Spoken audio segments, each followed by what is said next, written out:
Para sa mga nanalo na lagpas o higit sa 10,000 piso, tandaan na merong 20% na buwis sa iyong napanalunan. Alinsunod ito sa train law. Kagaya nito, dito meron tayong 10,000 at 5 piso. Kunwari nanalo ka ng 10,000 at 5 piso. I-times natin yan sa 20%. Gumamit tayo ng calculator.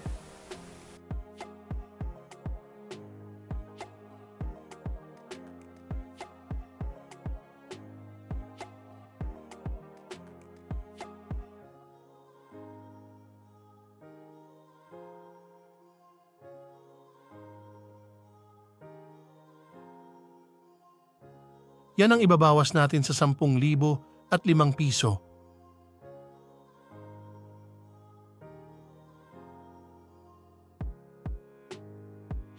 ₱8,004, yan ang matitira.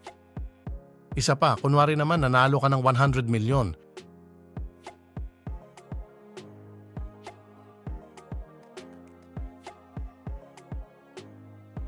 I-times ulit natin sa 20%.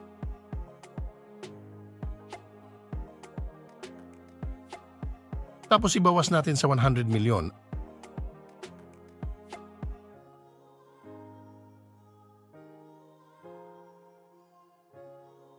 Ayan ang matitira, 80 milyon.